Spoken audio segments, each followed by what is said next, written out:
మంచిర్యాల జిల్లా బెల్లంపల్లిలో సిపిఐ పిలుపు మేరకు బీజేపీ పటావో దేశ్ బచావో నినాదంతో ఇంటింటికి ప్రజాపూర్ యాత్ర నిర్వహించారు. యాత్ర 20వ రోజుకు చేరుకుంది. ఈ సందర్భంగా రేగుంట చంద్రశేఖర్ మాట్లాడుతూ బెల్లంపల్లి నియోజకవర్గంలో ఉన్న 7 మండలాలను పూర్తి చేసుకుని ఈ రోజు బెల్లంపల్లి మున్సిపాలిటీలోకి చేరుకుందని అన్నారు. బీజేపీ ప్రభుత్వం ప్రజా వ్యతిరేక విధానాలపై నిప్పులు చెరిగారు.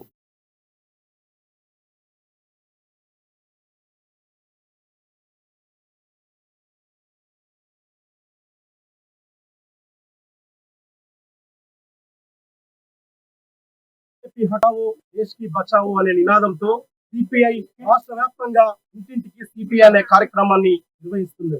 ఇందులో భాగంగా ఈ బెల్లంపల్లి నియోజకవర్గంలో 7 మండలాలు తిరిగి ఈ రోజు మున్సిపాలిటీకి రావడం జరిగింది. ఈ రోజు 20 రోజులుగా ఈ పాదయాత్ర సాగుతున్నది. ఇక్కడికి వచ్చిన సందర్భంగా నాకు ఘనమైన స్వాగతం శాంతికని కామ్రేడ్లు మాకు చెప్పినారు. చాలా సంతోషం. ఏదైతే బీజేపీ ప్రభుత్వం విభజన సమయంలో ఇచ్చిన హామీలను నెరవేర్చాలని చెప్తూ అయ్యారం ఉక్కు పరిశ్రమ గాని, రైల్వే కోచ్ గాని, గిరిజన యూనివర్సిటీ గాని, ప్రాజెక్టులకు జాతీయ హోదా గాని కల్పించడంలో విఫలమైన బీజేపీ ప్రభుత్వం ఇలా కులాల మధ్య మతాల మధ్య చిచ్చు పెడుతున్నది. ఈ తెలంగాణను ఏలడానికి తెలంగాణ ప్రభుత్వాన్ని కూలగొట్టి ఈ బీజేపీ ప్రభుత్వం నిలబడడానికి ప్రయత్నం చేస్తున్న ఈ తరుణంలో ప్రభుత్వం కూడా ఎలక్షన్ల సమయంలో గాని, ఉద్యమ సమయంలో గాని ఇచ్చిన వాగ్దానాల్ని నిలబెట్టాలని చెప్తూ మళ్ళీ తెలంగాణ కోసం ఎట్లయితే కొట్లాడుకున్నామో ఈ టిఆర్ఎస్ ప్రభుత్వం అందరినీ కలుపుకొని బీజేపీని గద్దె దించేంత వరకు పోరాడాలని చెబుతూ ఈ సందర్భంగా అవకాశం ఇచ్చినందుకు విప్లవందనాలు. బీజేపీ హటావో దేశ్ కి బచావో అనే నినాదంతో సిపిఐ రాష్ట్ర వ్యాప్తంగా ఇంటింటికి సిపిఐ అనే